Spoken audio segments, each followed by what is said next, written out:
Nunca imaginé que acabaría escribiendo esto. En mi línea de trabajo uno aprende a callarse más de lo que cuenta, y hablar demasiado puede ser un error costoso. Pero lo que ocurrió fue tan inusual, tan perturbador, que siento la necesidad de dejarlo registrado, aunque sea de forma anónima, para que otros quizás eviten seguir el mismo camino.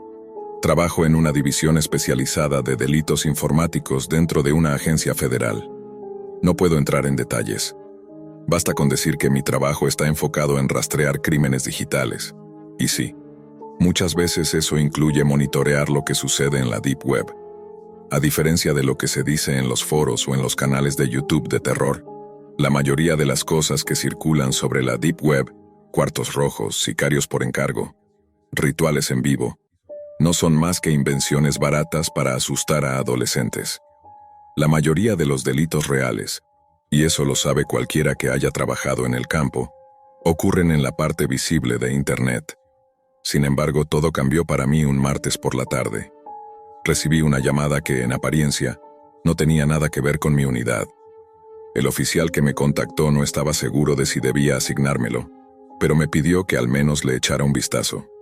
Cuando llegué, me encontré con dos chicos jóvenes, menores de edad, sentados con la expresión de quien ha visto más de lo que debería.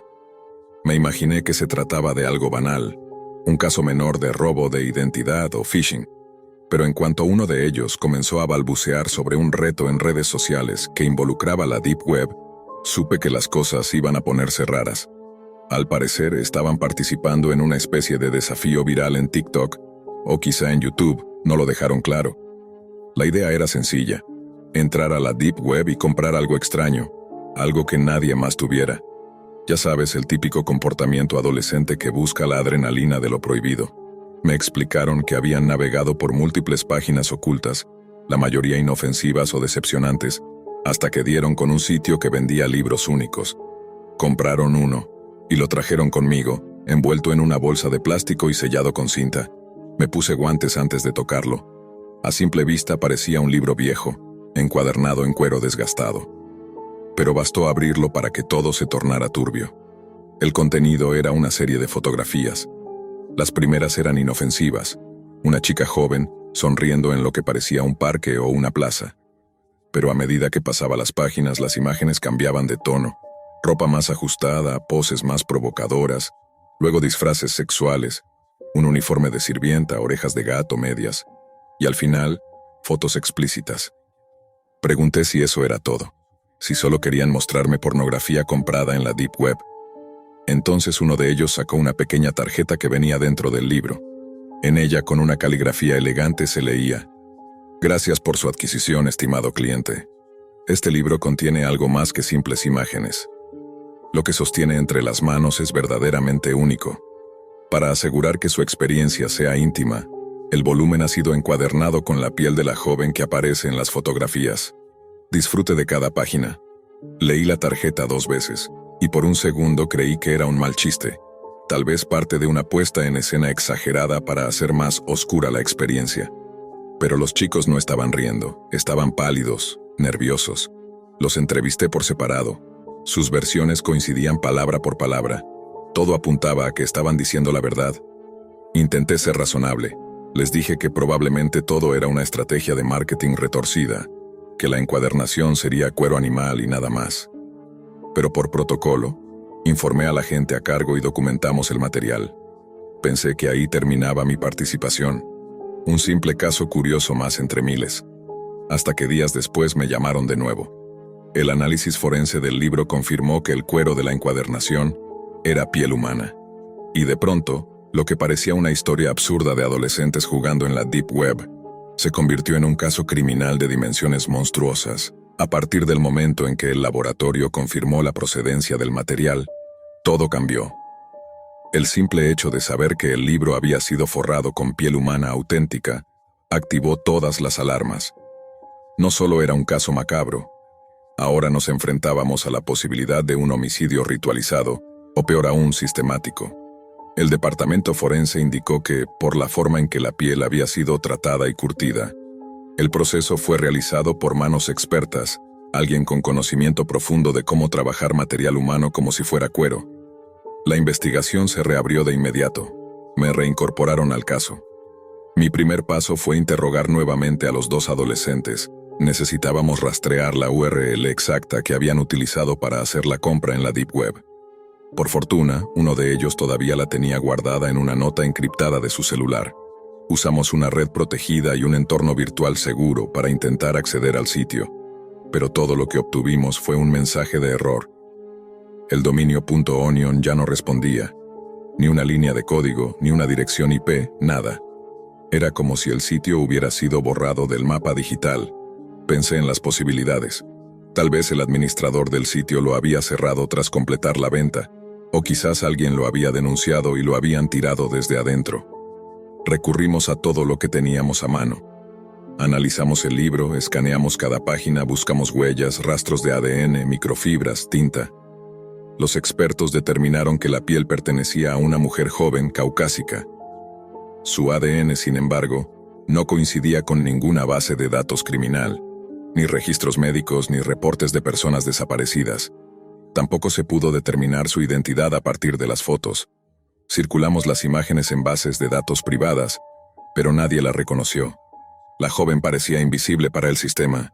Era como si nunca hubiese existido. En paralelo, revisamos el historial de paquetes enviados desde los buzones utilizados en la transacción. Ambos libros, sí había otro, fueron despachados desde grandes ciudades, con etiquetas falsas y sin remitente confiable. Lo único que compartían los dos envíos era el tipo de caja. Una caja de cartón reciclado sin marcas, con olor a barniz fuerte y una ligera textura en las paredes interiores. Un químico del laboratorio dijo que esa mezcla de materiales se utiliza a veces para preservar piel humana en procesos artesanales. Era tan retorcido como específico. Durante semanas no avanzamos un solo centímetro más. La frustración era palpable. El caso parecía enfriarse, hasta que encontré algo inesperado. Una noche, navegando por foros profundos de discusión, donde gente comparte experiencias turbias con la Deep Web, encontré una publicación anónima que me hizo detenerme. Una mujer de otro estado relataba haber adquirido un libro extraño también desde la Deep Web. Describía con detalles inquietantes cómo dentro del paquete venía una tarjeta muy similar a la que teníamos, agradecimientos, advertencia de que era piel real, sugerencias de cómo sentir la textura mientras se lea.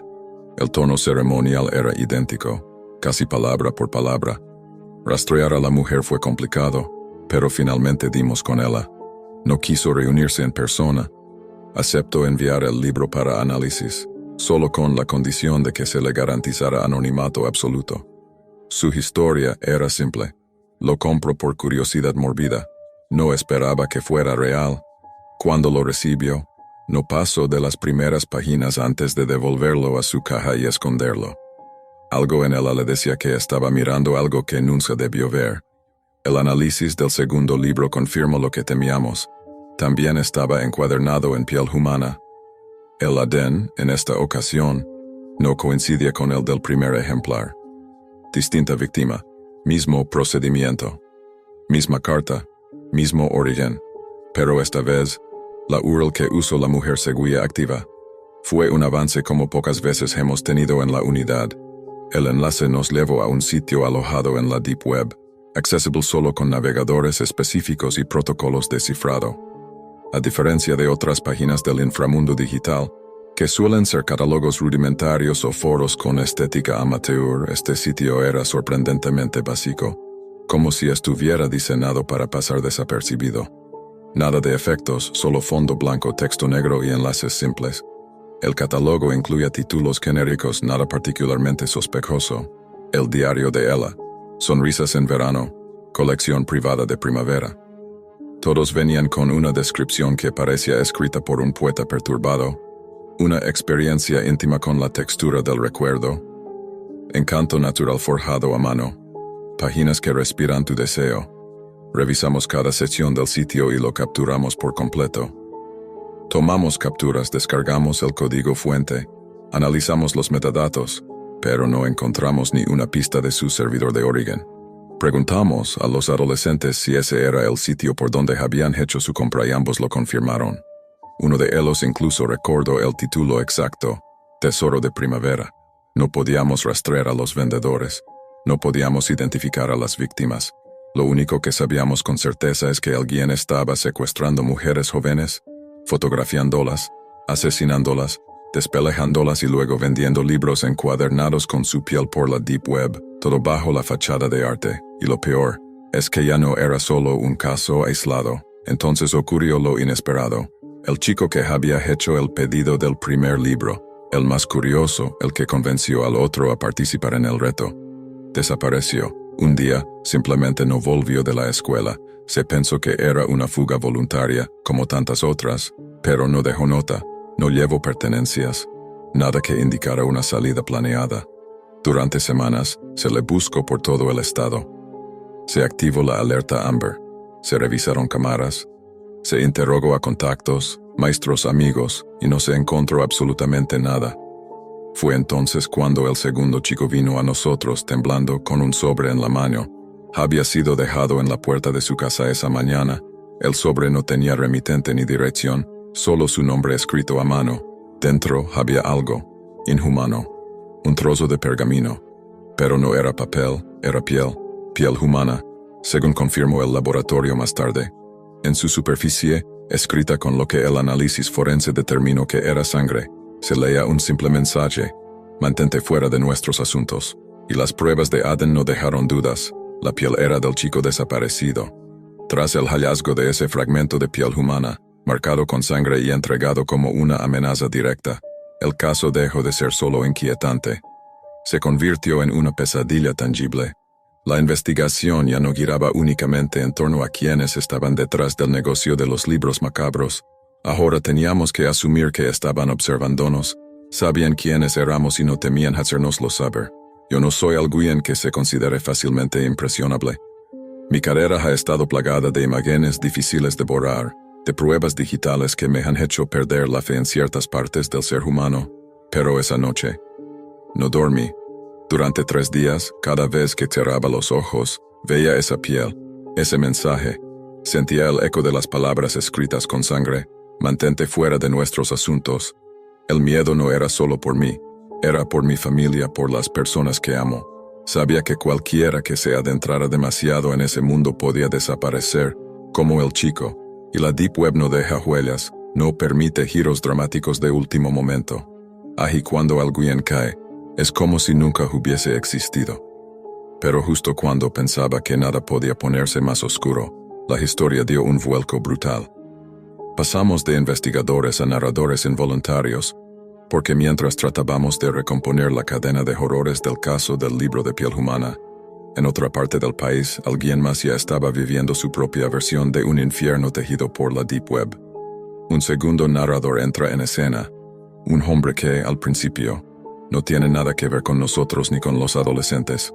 Un traficante de drogas de poca monta. Un hombre que ha pasado desapercibido para el sistema durante años, operando desde la sombra, aprovechando la impunidad del anonimato digital. No voy a pretender que soy una buena persona, comienza diciendo. He vendido pastillas falsas, he puesto en riesgo a gente que ni siquiera conocía, todo para ganar unos billetes, pero lo que me pasó a mí, no se lo deseo ni a mi peor enemigo. Dice que su negocio había estado cayendo. La legalización de la marihuana había hecho que sus ventas bajaran. Ya nadie necesitaba contactar a alguien como él para conseguir algo con lo que olvidar. Y eso lo obligó a reinventarse, y ahí fue donde entró la Deep Web. Ali encontró un mercado sin reglas, un terreno donde la moral era una opción y la ley era solo un concepto abstracto. Vendía armas, sin números de serie, sin verificaciones, pistolas automáticas, rifles, todo lo que cualquiera pudiera querer, sin preguntas. Durante un tiempo le funcionó. Gente de todos lados le escribía, desde mafias locales hasta tipos solitarios que querían sentirse protegidos. Las ventas se multiplicaban, pero el caos, como siempre, no tarda en alcanzar a quienes creen que pueden manipularlo desde fuera. Un día, uno de los envíos sale mal. Una pequeña pandilla me escribió furiosa. En lugar de sus AK-47, habían recibido una caja con consoladores. Consoladores, enormes, negros, 30 centímetros cada uno. ¿No les pareció gracioso? A mí tampoco. Los mensajes de amenaza no tardaron. Desde mafias mexicanas hasta grupos de Europa del Este le empezaron a reclamar por entregas erróneas. Algunos paquetes nunca llegaron, otros terminaron en direcciones equivocadas. En al menos un caso, las armas terminaron en manos de la policía. Sin entender cómo había pasado, el traficante recurrió a un hacker de confianza. Entraron al sistema de envíos. Ahí lo descubrieron.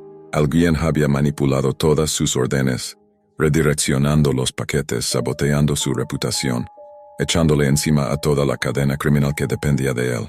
Su sistema había sido intervenido desde adentro, y entonces comenzó la verdadera pesadilla. Estaba sentado frente a la computadora con la cabeza entre las manos, cuando escuché una voz. No era mi conciencia, era mi computadora. La cámara web se encendió sola. Un LED rojo parpadeaba. ¿Alguien lo estaba observando? Una voz masculina comenzó a hablarle, con una calma que era más escalofriante que cualquier grito. Le habló como si ya lo conociera, como si supiera exactamente quién era, dónde vivía y cuántos errores había cometido. Tuviste una mala semana, ¿no es cierto? Parece que todo se te viene encima. El traficante pensó que era un chantaje como otros. Se burló, le mostró el dedo medio a la cámara. Pero la voz no se ofendió. Siguió hablando, segura de sí misma, hasta que dijo las palabras que lo congelaron. Deberías preocuparte por los 4 miembros de la tríada china que vienen por la esquina de tu calle ahora mismo. La pantalla de su computadora cambió. Mostraba una cámara de seguridad, colocada en la calle frente a su edificio. Una cámara de un cajero automático. En la imagen, efectivamente, 4 hombres musculosos con tatuajes visibles caminaban directo hacia su puerta. El traficante apenas tuvo tiempo de reaccionar. La voz le indicó que huyera por la ventana trasera, corriera por la escalera de incendios, cruzara por el callejón, que siguiera las instrucciones, si quería sobrevivir. Disparos comenzaron a sonar detrás de él mientras corría. Una bala pasó tan cerca de su cabeza que pudo sentir el calor cortante del aire desplazado. Finalmente logró escapar, pero no era libre. Estaba siendo guiado, manipulado. Lo llevaron a un almacén oscuro, escondido en una zona industrial abandonada. El lugar parecía normal al principio, hasta que la puerta se cerró con un clic y la temperatura comenzó a caer. La voz volvió a escucharse, pero ahora venía desde los parlantes del lugar, y lo primero que le dijo lo dejó sin aliento. Soy el tipo que le dio a la tríada tu dirección. No era un salvador, era el verdugo, y tenía reglas.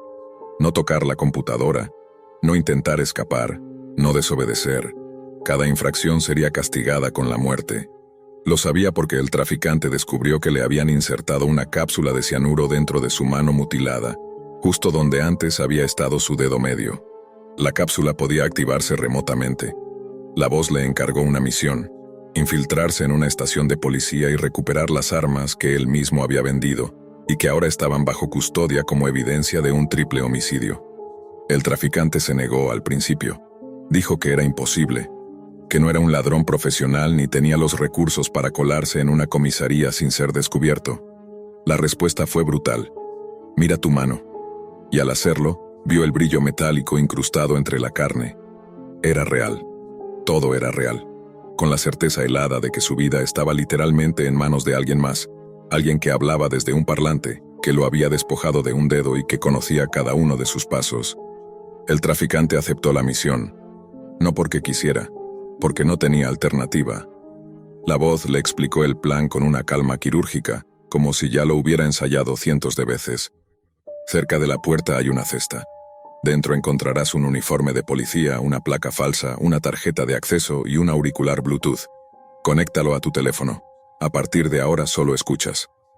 No hablas, no preguntas, solo haces. El hombre, aún temblando por el dolor en la mano mutilada, obedeció. Se vistió con el uniforme. No era un disfraz cualquiera, era una réplica exacta, hasta los parches y las insignias.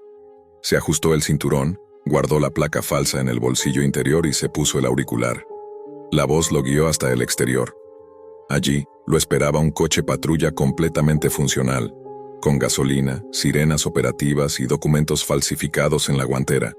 Tienes 30 minutos, llegarás a la estación central, no te desvíes, no improvises, ya estás en camino.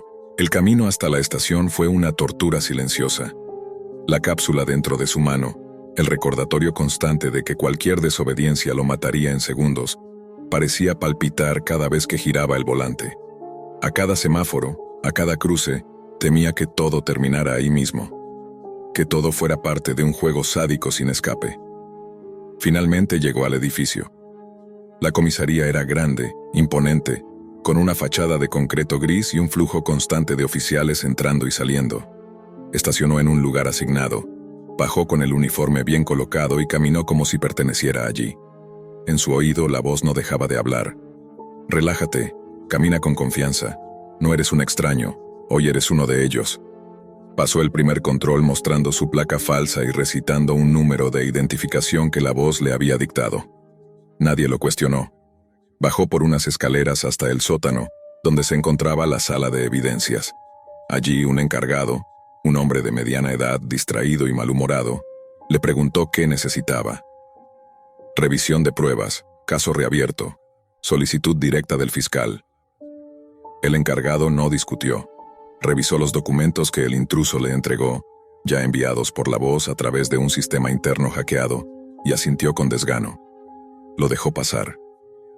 Una vez dentro, caminó entre estanterías metálicas hasta encontrar 3 armas específicas, 2 pistolas semiautomáticas y un rifle con el número de serie limado. Las colocó en bolsas de evidencia nuevas, respirando agitado. Hasta ese momento todo iba sorprendentemente bien. «Ya las tengo», susurró rompiendo por primera vez la regla del silencio. La voz respondió de inmediato sin alterar su tono. «Sal despacio. No llames la atención. En 3 minutos cortamos la señal y estarás solo. No hagas ninguna estupidez». Pero justo cuando se disponía a salir, el encargado lo detuvo. No puedes llevarte eso así como así. Necesito que firmes los documentos de retiro». La sangre del traficante se congeló. Tomó el bolígrafo con la mano buena y escribió un nombre cualquiera. Pero el hombre frunció el ceño. Este caso estaba cerrado. ¿Por qué tanto interés ahora? La tensión se multiplicó. El traficante improvisó una excusa. El fiscal encontró inconsistencias. Hay una nueva declaración. Quiere revisar el armamento. El encargado lo miró desconfiado. Se alejó hacia una oficina detrás del vidrio para consultar con un detective. El traficante los vio hablar. Ambos lo miraron. El dedo del detective señaló directo hacia él. Los ojos se encontraron, y supo que lo habían descubierto. «Corre», dijo la voz. Ahora. Sin pensarlo, agarró las bolsas con las armas y salió corriendo por el pasillo. El detective y el encargado gritaron. Sonaron pasos. Y luego el sonido familiar y aterrador de las puertas metálicas abriéndose de golpe. Estaba siendo perseguido. Subió las escaleras como alma que lleva el diablo, el corazón golpeándole el pecho como un tambor.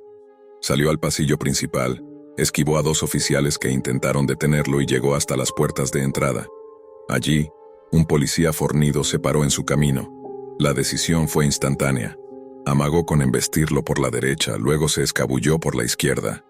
El policía cayó en el engaño, y el traficante pasó de largo. Detrás de él, las órdenes de «deténganlo» ya se mezclaban con gritos y alarmas. Corrió hasta el estacionamiento. Alcanzó el coche patrulla justo cuando una bala rompía la ventana trasera. Arrancó a toda velocidad, serpenteando entre autos mientras las sirenas policiales comenzaban a llenar el aire. El caos era total. «Tienes las armas», dijo la voz. «Sí, maldita sea, pero ¿a qué costo me hiciste robar una estación policial? ¿Qué es todo esto?» La voz no respondió enseguida. Luego dijo: «Solo sigue conduciendo, ya tengo un plan». El hombre logró escapar tras varios giros inesperados. En una intersección, la voz se conectó a la radio policial y comenzó a emitir direcciones falsas sobre hacia dónde se dirigía el fugitivo. Confundió a los patrulleros. Les hizo creer que había tomado otra ruta.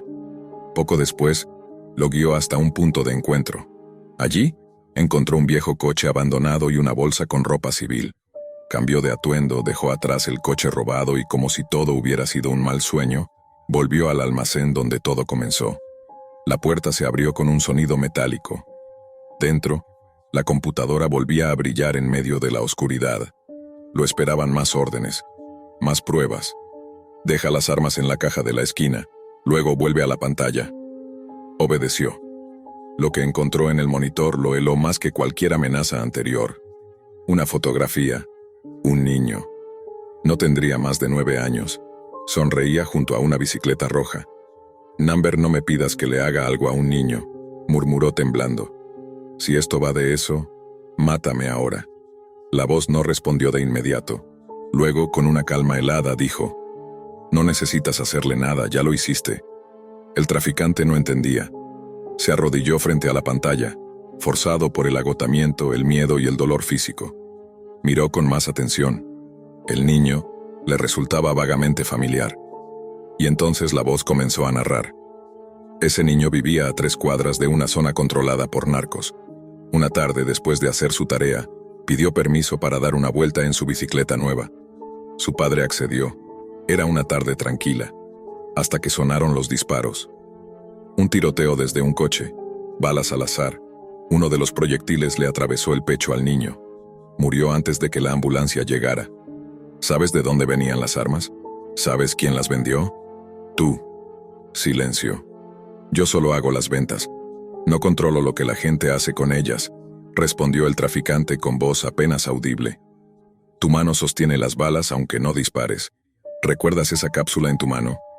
Pues hay otra, más pequeña, más sofisticada. Está en tu abdomen. Nadie la encontrará. No hay hospital que pueda removerla. Si algún día decido activarla, morirás lenta y dolorosamente. El hombre se desplomó en el suelo sin aire. Su cuerpo mutilado, perseguido, destrozado, se convirtió en una prisión viviente. No había escapatoria. Y lo peor era saber que alguien desde la Deep Web seguía observándolo, esperando, controlándolo. El traficante despertó en una cama de hospital. Hipotermia, fractura nasal, pérdida de sangre. Lo habían encontrado inconsciente en un callejón industrial. La policía no tardó en vincularlo con el robo en la estación. Fue juzgado y condenado. 20 años de prisión estatal. Hoy cumple su condena en una celda fría. Su mano mutilada le duele con cada cambio de clima. Casi no duerme. Cada vez que escucha un zumbido, una voz, un clic, se pregunta si ese será el día en que la cápsula se active. Porque sabe que allá afuera, en algún rincón de la Deep Web, alguien aún lo observa. Y no ha terminado con él. Mi nombre es Charlie. Y aquí va un breve resumen de mi vida, aunque sinceramente no creo que importe mucho. Nunca he sido una persona de grandes lujos ni de buscar lo mejor en la vida. Siempre he sido alguien que se conforma con hacer lo mínimo, y eso es probablemente la razón por la que durante los últimos 5 años he trabajado como cocinero en una cadena de comida rápida. No voy a decir el nombre del lugar porque eso sería hacerme demasiado fácil de identificar, pero diré que es uno de esos sitios donde la gente no va por voluntad propia. Simplemente termina ahí. Mientras la comida esté bien cocinada, todo está bien. A mis 36 años, supongo que mis fracasos no son algo sorprendente. Nunca desarrollé lo que se podría llamar ambición. Apenas terminé la secundaria y pasé por un par de semestres en un colegio comunitario antes de ser expulsado por malas calificaciones. Pero a mí nunca me preocupó demasiado. Mientras tuviera un techo sobre mi cabeza, comida simple en la mesa y suficiente dinero para pagar mi internet, estaba satisfecho. Mi vida no era perfecta, pero me mantenía. Y, para ser honesto, lo único que realmente me importa es el internet. Un trabajo sencillo, sin mucho esfuerzo, me dejaba mucho tiempo libre para dedicarme a mi verdadera pasión, navegar en la web. Eso fue lo que me metió en problemas, de alguna manera. Puede que una vida de mediocridad sea mi castigo, pero quién sabe, tal vez sea lo que me merezca. No sé si alguien va a creerme, pero si puedes ayudarme, por favor, responde. Nunca he visto algo como esto antes, ni conozco a nadie que lo haya experimentado, pero si sabes algo te agradecería mucho. Déjame comenzar desde el principio. Fue el internet lo que me metió en líos, no el internet común y corriente.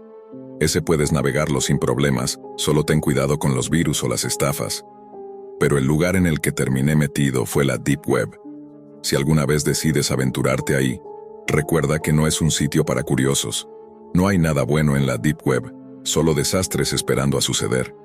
Nunca me interesó mucho el lado oscuro de la web hasta que cerraron Silk Road, uno de los mercados más famosos, donde podías comprar todo tipo de cosas. Al principio, era solo un sitio de curiosidad. Pensaba que no me pasaría nada, pero la atracción fue creciendo.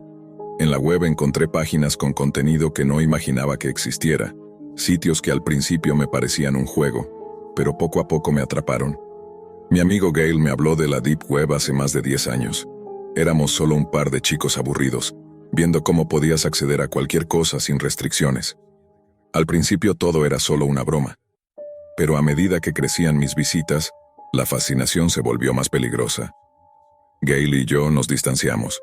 Él terminó trabajando en una oficina, en un trabajo normal, mientras yo me perdía en esa red oscura. No estaba involucrado en negocios ilícitos ni nada de eso. Solo me atraía a explorar lo prohibido como un tipo de morbosa curiosidad. No voy a entrar en detalles sobre todo lo que hay, seguramente ya lo sabes. Si no, basta con buscar en Google. Solo diré que la Deep Web es hogar de todo tipo de contenido, desde ilegal hasta extremista. Pero lo más interesante era ver los sitios que nadie te decía, como una especie de morbo por descubrir lo que estaba oculto.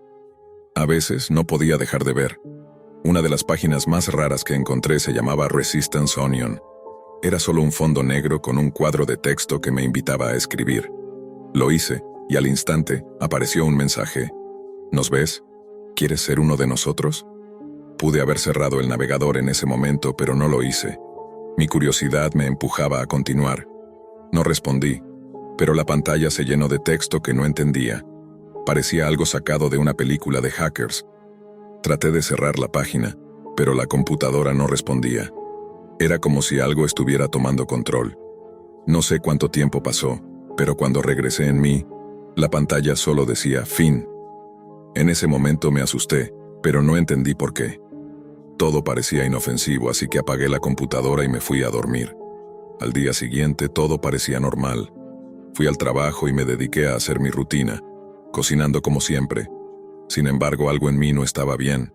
Mi compañero Ed, un veterano de la cocina, me miraba raro. Al principio no entendí, pero después comenzó a mencionarme el sitio de la Deep Web. Me dijo, «Oye, ¿has visto Resistance Onion? Es increíble». Me congelé. Ed, que apenas podía usar su correo electrónico, no era el tipo de persona que se adentraría en esos lugares. Algo no cuadraba. Para mi sorpresa, la situación empeoró cuando mi gerente, Sheila, me llamó a su oficina. Me regañó por hablar demasiado de ese sitio, como si hubiera estado obsesionado. No tenía sentido, porque ni siquiera lo había mencionado a nadie, excepto a Ed. Pero aún así, Sheila me despidió. Salí de allí confundido y molesto. Mientras caminaba hacia la salida, Ed gritó detrás de mí, «Revisa Resistance Onion, es un sitio genial».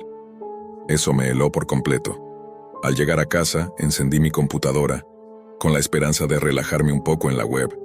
Pero lo primero que noté fue el sonido de cientos de correos electrónicos llegando. Al abrirlos, vi que todos mis contactos me habían enviado mensajes extraños. Al parecer había enviado un video a cada uno de ellos, un video que no recordaba haber enviado. El video mostraba exactamente el código que había visto en el sitio de la Deep Web. No podía ser real. ¿Cómo había pasado esto? Traté de calmarme, pero la paranoia no me dejó. Durante horas respondí a los correos explicando que me habían hackeado, pero mientras lo hacía sentí cómo el pánico comenzaba a apoderarse de mí. Decidí desconectarme de todo, pero a la mañana siguiente, las cosas solo empeoraron. Mi jefe me llamó nuevamente. Esta vez me despidió por completo. Estaba completamente fuera de control. Nadie entendía lo que estaba pasando, y la situación no dejaba de empeorar. Pero lo peor estaba por llegar. Algo extraño estaba ocurriendo. Aunque traté de desconectarme, todo el mundo parecía saber lo que había pasado en la Deep Web. Todos los mensajes, todas las interacciones, todo se centraba en ese mismo sitio oscuro. Estaba atrapado. Esa noche, cuando intenté desconectar de todo, la paranoia me invadió por completo. No podía dejar de pensar en todo lo que había sucedido. Cada vez que apagaba la computadora, sentía como si algo o alguien me estuviera mirando. Algo que no podía ver, pero que sabía estaba ahí. Esa sensación de estar siendo observado me dejó inquieto, y decidí apagar el teléfono y desconectar el internet. Necesitaba descansar, aunque no sabía si podría dormir esa noche. Me fui a la cama, pero el sueño no llegaba. Los ecos de las palabras de Ed, las imágenes de la página y la amenaza de la resistencia seguían rondando mi mente. La idea de haber estado en la dark web, en ese sitio tan perturbador, me perturbaba más de lo que quería admitir. Sin embargo, algo más me rondaba en la cabeza. Las extrañas interacciones con mi teléfono, la repetición del video en los correos electrónicos y las constantes menciones al mismo sitio oscuro. No podía dejar de pensar en cómo todos a mi alrededor, incluso personas que no habrían estado interesadas en esos lugares, parecían saberlo. Como si todos estuvieran conectados a algo que yo no comprendía. Decidí irme a dormir, resignado a que necesitaba descansar. Aunque la sensación de miedo persistía. Sin embargo, cuando cerré los ojos, sentí que algo extraño pasaba. Un ruido distante me despertó. No estaba seguro de si lo había soñado, pero sentí un leve susurro, casi inaudible, pero lo suficiente como para que mi cuerpo se tensara. Lo ignoré, o al menos traté de hacerlo, pero a medida que avanzaba la noche, el susurro comenzó a intensificarse. Un susurro bajo y suscitante que venía de mi teléfono. Decidí levantarme. Mi corazón latía acelerado, y las manos me sudaban mientras caminaba hacia el teléfono, encendiendo la pantalla. Nada. Estaba apagado. Pero entonces, una vibración me recorrió el cuerpo. Era un mensaje de alguien en mi lista de contactos que nunca me había hablado antes. ¿Estás listo? El terror recorrió mi espina dorsal. No pude responder, no sabía qué hacer. Entonces me di cuenta de algo aún más aterrador. No era yo quien había escrito el mensaje. Miré el teléfono y vi que estaba enviando mensajes automáticamente. Decenas de ellos. Videos, links, palabras sin sentido. Todo relacionado con la Deep Web, con esa página Resistance Onion. Mis dedos no tocaban la pantalla. Algo o alguien estaba tomando control de mi dispositivo. El pánico me inundó. Corrí hacia la computadora esperanzado de que al menos podría descubrir qué estaba pasando. Pero mi pantalla estaba llena de texto. Sin ningún comando de mi parte, el ordenador se había encendido, y un mensaje apareció en la pantalla, ocupando toda la superficie. Decía, la resistencia es inútil. Nos vemos pronto. No entendía lo que esto significaba, pero sabía que estaba en medio de algo mucho más grande de lo que podría haber imaginado. El aire en la habitación estaba denso, la sensación de peligro palpable. Cuando miré al espejo me sorprendí al ver que mis ojos estaban completamente inyectados en sangre. Mi reflejo me miraba, pero algo no estaba bien. Sentí un sudor frío en mi frente. Algo en mí se había transformado. Mi cuerpo parecía extraño, como si no me perteneciera. Las palmas de mis manos estaban húmedas, frías, y la presión en mi pecho era insoportable. Algo en mi interior había cambiado. Salí corriendo en busca de respuestas, pero no pude encontrar nada. Todo lo que sabía era que la Deep Web no era simplemente una red para explorar contenido ilegal o encontrar cosas que no se deben ver. Era un lugar donde las fronteras entre la realidad y lo irreal se difuminaban, donde las personas no solo se perdían, sino que eran consumidas por lo que se encontraba allí. Y yo me había convertido en una de esas víctimas. Lo siguiente que supe fue que estaba conduciendo sin rumbo, sin siquiera saber cómo había llegado al coche. Mis pensamientos eran confusos, mi mente fragmentada. Todo lo que podía oír era el zumbido de la radio, pero las voces dentro de ella me hablaban de algo que no quería escuchar. Cada mensaje, cada correo electrónico que había enviado estaba volviendo. Cada uno estaba propagándose, infectando a todos los que alguna vez habían estado en contacto conmigo. Era como si la red me hubiera marcado, como si me hubiera marcado para convertirse en parte de ella, parte de algo más grande y aterrador. Llegué a un motel barato y me registré sin dar detalles. Solo quería estar lejos de todo eso, aunque no tenía ni idea de cómo escapar de lo que me había atrapado. Dentro de la habitación el teléfono no dejó de sonar. Cada vez que lo miraba, un nuevo mensaje llegaba, cada uno más desesperado que el anterior. «Estás siendo observado», decía uno. «Es solo el comienzo», decía otro. Las palabras eran ininteligibles, pero el mensaje era claro. Ya no estaba solo. Algo había cruzado al otro lado, algo oscuro que me observaba, que me controlaba, y me estaba llevando. Mientras los mensajes seguían llegando, un terror inédito me atravesó. Mi mente comenzó a nublarse, y la voz, esa misma voz que había oído en la Deep Web, comenzó a susurrar en mi oído. «Te estamos esperando. La resistencia es inútil». Mis piernas temblaban, mi cuerpo no me respondía. No sabía qué hacer, a quién recurrir. Nadie podía ayudarme. De repente el teléfono sonó una vez más. Miré la pantalla, y en ella apareció un mensaje final, que parecía venir de todas partes a la vez. «Lo que viste en la Dark Web no es solo un juego. Ahora eres parte de nosotros». La pantalla se apagó de golpe. Todo a mi alrededor comenzó a desmoronarse, y no supe si estaba soñando o si había cruzado algún umbral del que no había retorno.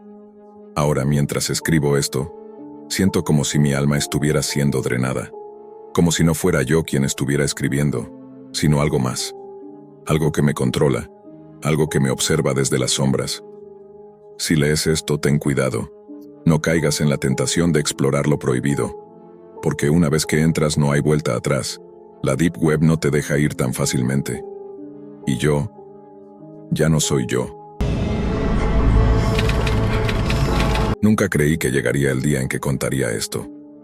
Hay momentos en los que desearía que mi memoria funcionara como un disco duro. Borrar, formatear, olvidar. Pero no importa cuánto lo intente. Cada vez que cierro los ojos, vuelvo ahí, a esa noche, a ese cuarto, a esa pantalla. Todo empezó como empiezan las peores decisiones, con la sensación de que no pasaba nada. Éramos adolescentes aburridos, con demasiado tiempo libre, y ese impulso estúpido de ir más allá de lo permitido. Nos creíamos invulnerables, como si nada pudiera tocarnos de verdad. La Deep Web no era algo nuevo para nosotros. De hecho, ya casi se había vuelto una especie de ritual en nuestras reuniones. Cuando no había mucho que hacer, abríamos el navegador especial, nos metíamos por túneles oscuros de la red y explorábamos páginas raras, foros con temas bizarros y hasta servicios turbios que parecían salidos de una película enferma.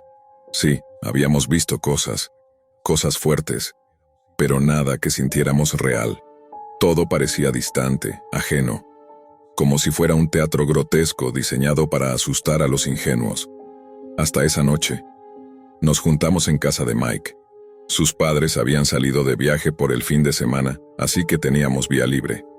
Éramos 5, cada uno con una bebida en la mano, todos apretujados en su cuarto, con la única luz siendo la del monitor. Había pasado la medianoche. Ya estábamos hartos de los juegos y las bromas de siempre. Fue entonces cuando Mike dijo: ¿y si entramos otra vez a la Deep Web? Nadie se opuso. Era como una broma recurrente. Abrió Tor, se conectó y empezamos a vagar entre páginas sin rumbo fijo. Todo parecía como siempre, ridículo, perturbador, surrealista, hasta que nos topamos con algo que no habíamos visto antes. Era una página sin título, solo tenía escrito un número, 187 en letras rojas. No había descripciones, ni imágenes, ni advertencias, solo ese número. ¿Qué será esto?, preguntó uno de los chicos. Mike, sin dudarlo, dio clic. La pantalla se volvió negra por unos segundos, y luego apareció una transmisión en vivo. La imagen era confusa al principio, como si la cámara estuviera colocada al azar en una habitación con poca luz. Al centro, había un hombre amarrado a una silla, con la cabeza agachada. A su alrededor, 5 tipos con overoles negros y máscaras industriales, de esas que cubren todo el rostro. Ninguno hablaba, solo estaban ahí, parados, como esperando algo. No sabíamos si reírnos o preocuparnos. Era raro, muy raro, pero también imposible de ignorar. Fue entonces cuando uno de los enmascarados se acercó a la cámara y habló. Al principio no se le entendía por el ruido de fondo, como si hubiera estática o interferencia, pero poco a poco su voz se fue aclarando. Decía que estábamos a punto de comenzar un juego, uno en el que nosotros, los espectadores, teníamos el control. A su lado, en una mesa, había una caja transparente llena de bolitas con números. El hombre explicó que debíamos elegir uno. La cámara enfocó la caja. Todos nos quedamos en silencio unos segundos. 5, dijo uno de mis amigos riendo. La bolita con el número 5 fue seleccionada. El enmascarado sacó un papel y lo mostró a la cámara. Córtale el cabello. Nos echamos a reír, aunque algo no se sentía del todo bien. Aún así, parecía una estupidez inofensiva. Otro de los sujetos se acercó al tipo en la silla, sacó unas tijeras viejas y comenzó a cortar su pelo de forma torpe. No había gracia en lo que hacía, no hablaban, no hacían bromas. Pero el hombre amarrado no reaccionaba. Era como si estuviera drogado o rendido. Aparecieron nuevos números. 7, dijo otro. El papel esta vez decía: píntale la cara. Sacaron un marcador grueso y empezaron a rayarle la cara. Dibujos torpes, groseros, como si lo humillaran por entretenimiento. Aún así, todo se sentía controlado. Extraño, pero contenido. Como un sketch perturbador. Pero la atmósfera cambió. Lo sentí. Mike escogió el número 3. «Dale un golpe», decía el nuevo papel. Uno de los sujetos se acercó y, sin pensarlo 2 veces, le propinó una bofetada seca y brutal. El sonido del impacto se escuchó con nitidez en la transmisión. El hombre soltó un quejido, apenas audible. Levantó la cabeza unos centímetros, como si su cuerpo empezara a reaccionar por primera vez. Ahí fue cuando la risa desapareció de nuestra habitación. Nadie hizo comentarios, nadie soltó bromas. Empezamos a entender, aunque no queríamos, que eso que veíamos no era una actuación, pero seguimos. Otro número, otro castigo, un balde de agua helada sobre el cuerpo del hombre. Tembló, se encogió. Ya no era gracioso. Nos mirábamos de reojo con nerviosismo, como esperando que alguien dijera, «Basta», pero nadie lo hizo. Otro número. «Hazle un corte en el brazo». Uno de los hombres sacó un cuchillo pequeño, sin brillo, y se lo deslizó en la piel con frialdad quirúrgica. La sangre comenzó a correr lentamente. El tipo gimió. Esa clase de sonido que uno no puede fingir. Era real. En ese momento me di cuenta de que no estábamos viendo un video cualquiera, estábamos participando de algo, y no sabíamos cómo detenerlo. Después de ese corte sangriento, la habitación se sumió en un silencio absoluto. No era el tipo de silencio que se produce cuando a todos se les acaban los temas de conversación, sino ese tipo denso, sofocante, que se clava en la garganta. Nadie podía mirar al otro por más de un segundo. No hacía falta decir nada. Lo sabíamos todos. Esto ya no era un juego, y hacía rato que habíamos cruzado una línea peligrosa. Pero nadie tocó el mouse, nadie cerró el navegador, nadie apagó la computadora. Era como si la pantalla ejerciera una especie de fuerza sobre nosotros, una atracción retorcida, oscura, como si nos retuviera ahí, frente al monitor, incapaces de movernos, congelados. Mike, el único con los dedos aún cerca del teclado, tragó saliva. Lo vi hacerlo. Su garganta subió y bajó, seca, como si tuviera un puñado de tierra en la boca. «Uno más, y ya», murmuró. Nadie respondió. Otro número. El azar siguió con su danza cruel. Esta vez fue el 11. La cámara mostró el papel con una frase que parecía una sentencia medieval. «Quiebra un dedo». El tiempo se detuvo, literalmente. Sentí que todo se paralizaba. El zumbido del ventilador se volvió insoportable. El aire olía a sudor y a algo más, algo como electricidad en el ambiente, como antes de una tormenta. Uno de los enmascarados tomó la mano del hombre con una naturalidad escalofriante. No dijo nada. No hizo un gesto previo. Solo aplicó presión, un crujido seco, claro, como si partieras una ramita con la mano. El grito que lanzó el hombre me hizo estremecer. No era el típico alarido de dolor de película. Era puro, crudo, como si su alma se hubiera rasgado en ese mismo instante. Volteé hacia mis amigos. Estaban pálidos, inmóviles. Uno de ellos tenía las manos apretadas contra la cara, los dedos entre el cabello, como si intentara arrancarse los pensamientos. Otro había apoyado la frente contra la pared como si quisiera desaparecer. Pero nadie dijo nada. Nadie se fue. Éramos cómplices mudos, atrapados en un espectáculo que nosotros mismos habíamos alimentado. Después vino otro número, y otro, «Arráncale una uña». Usaron unas pinzas metálicas, tomaron el dedo herido y comenzaron a jalar, despacio, con esa lentitud cruel que solo se ve en las pesadillas.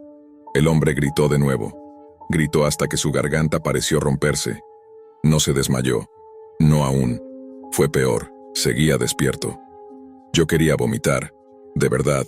Sentí la bilis subir por mi garganta y me llevé una mano a la boca. Mis piernas temblaban. Pero no me moví.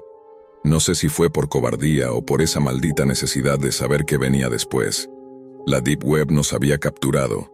Era un abismo sin fondo, una espiral descendente donde el horror era adictivo. Siguió la violencia, una tras otra. Le sacaron una muela, sin anestesia. El hombre convulsionó de dolor.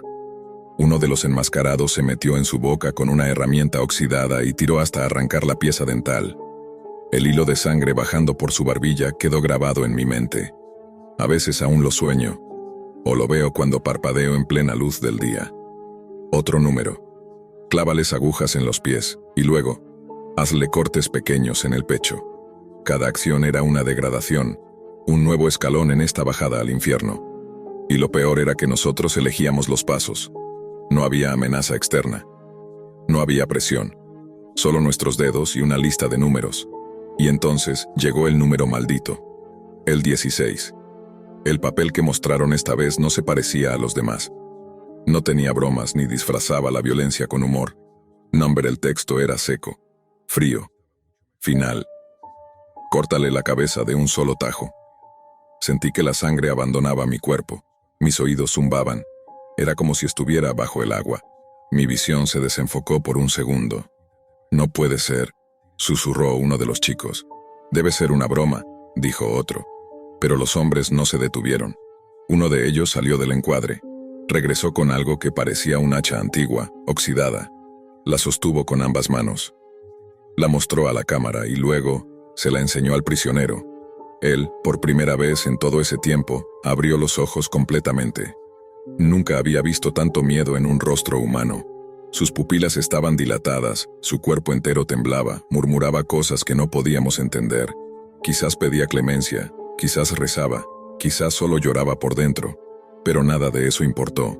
Los enmascarados lo giraron, lo inmovilizaron con sogas más gruesas. El hombre se resistía con lo poco que le quedaba. Movía las piernas, se estremecía, trataba de zafarse, pero estaba acabado. Lo amarraron como a un animal, y entonces, el tipo del hacha se colocó detrás, levantó el arma, y todo se detuvo. La transmisión número, la vida, el tiempo, todo. Solo existía ese instante, esa imagen, esa tensión brutal. Yo quería cerrar los ojos, pero no podía. Quería apagar la computadora, pero mis músculos no me respondían. El enmascarado tomó aire. Sus brazos bajaron en un movimiento rápido, firme, certero. El impacto del hacha sonó como un trueno en mitad del silencio. Un solo golpe. El ruido fue seco, brutal, como si un melón pesado hubiese caído al suelo desde una gran altura. Hubo un instante de vacío. Un segundo de suspensión total en el que la realidad se rompió en miles de fragmentos diminutos. La cabeza del hombre se separó de su cuerpo con una naturalidad que parecía imposible. Rodó por el suelo de cemento, chocando contra una de las patas de la silla con un sonido hueco. El cuerpo, aún amarrado, convulsionó durante unos segundos antes de quedar completamente inmóvil. Y en ese instante los gritos no vinieron de la pantalla. Vinieron de nosotros. Un aullido desgarrador escapó de la garganta de uno de mis amigos. Otro tiró su silla hacia atrás y cayó al piso, sollozando como un niño. Yo me llevé las manos al rostro. No lloraba. No gritaba. Estaba congelado como si me hubieran arrancado el alma. Mike cerró la laptop de golpe. Todo se oscureció, pero el silencio que quedó después no fue de alivio. Fue un abismo, un pozo negro lleno de horror y culpa. Nadie dijo una sola palabra. Nos quedamos allí, inmóviles, con la única luz proveniente del ventilador del techo que giraba lentamente, emitiendo un zumbido insoportable. Podías escuchar nuestras respiraciones, agitadas, entrecortadas, como si estuviéramos en medio de un ataque de pánico colectivo. Permanecimos sentados durante minutos, quizás horas, sin saber qué hacer, sin poder procesar lo que acabábamos de ver y lo que habíamos provocado. Porque esa es la palabra. Lo provocamos, no lo vimos sin más. Participamos, jugamos, elegimos, y alguien murió. Salimos de la habitación uno por uno, sin despedirnos, sin cruzar una sola mirada. Cada uno tomó un rumbo distinto, en completo silencio, como si compartiéramos la vergüenza y el espanto de haber cruzado juntos un umbral del que ya no había retorno. Esa noche no dormí, no podía. Cada vez que cerraba los ojos, la escena se repetía, el hacha en alto, el cuerpo amarrado, la sangre salpicando el suelo y esa cabeza rodando lentamente hacia nosotros. No fue una pesadilla, fue una ejecución en vivo y fuimos parte. Durante días intenté convencerme de que no teníamos culpa, que solo dijimos números sin saber lo que vendría, que nadie nos explicó las reglas del juego macabro, pero eso era una mentira piadosa. Sí sabíamos. Después de los primeros actos supimos exactamente hacia dónde iba todo, y aún así seguimos.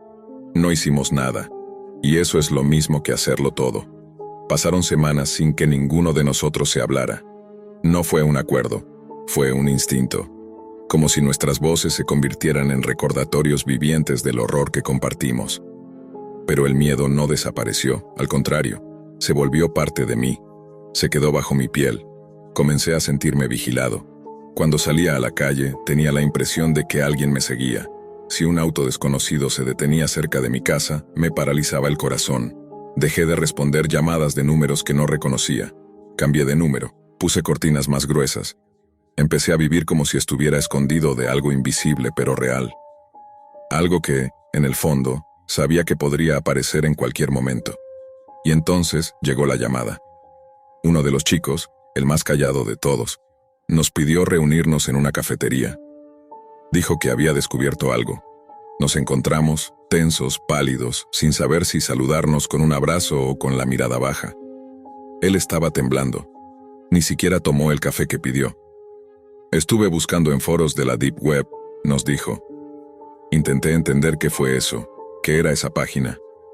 Nadie lo interrumpió. Continuó. Lo que vimos no es un juego, es parte de una red, un sistema, una especie de cadena humana. Las personas que entran y eligen los números se convierten en los siguientes objetivos. Un silencio aún más frío se apoderó de la mesa. Según lo que leí, esa página rastrea las IP de quienes participan. No lo hacen al azar, no se trata solo de torturar. Es una forma de selección. El que mira puede terminar siendo el que sufre. El que habla desaparece. No lo podía creer, y sin embargo, lo creí. Sentí un nudo en el estómago que no me ha abandonado desde entonces. Desde ese día nada volvió a ser normal. Me alejé de todo, redes sociales, videojuegos en línea, incluso del grupo de amigos. Ya no quería que nada me recordara ese momento, esa noche, esa página. Vivía alerta. Cualquier sonido me sobresaltaba. Dormía con un cuchillo bajo la almohada. Cada vez que alguien tocaba el timbre sin avisar me paralizaba. A veces tenía la sensación de que había alguien mirándome desde la oscuridad. Una silueta en la ventana. Una sombra en el reflejo del televisor apagado. Pero nunca había nadie, o al menos, nunca logré verlo. Empecé a tener pesadillas recurrentes. En una, el hombre amarrado se sentaba al borde de mi cama con la cabeza colgando de sus manos. En otra, yo era el que estaba en la silla, y mis amigos eran los que elegían los números, riéndose. Me despertaba empapado en sudor, con la garganta seca, mirando las esquinas del cuarto como si algo fuera a surgir de las sombras. Y lo peor es que con el tiempo perdí el sentido de lo real. Dejé de distinguir qué era paranoia y qué era peligro auténtico. Una vez creí ver a uno de los enmascarados en el vagón del metro. Tenía una gorra, pero sus ojos eran iguales. Estuve a punto de bajarme corriendo, pero cuando lo miré por segunda vez, ya no estaba. Otra noche, recibí un mensaje a mi nuevo número. Solo tenía 3 palabras. Te estamos viendo. Bloqueé el número. Rompí el chip. Tiré el teléfono, pero el terror no se fue. Nunca se fue. Ya no sé qué fue verdad y qué fue alucinación. Solo sé que esa página existía, que esa transmisión fue real, que alguien murió y que nosotros ayudamos. Lo demás, lo ignoro, o no quiero saberlo. Desde entonces, nunca volví a ser el mismo, ni yo ni los demás. Poco a poco, fuimos dejando de hablarnos.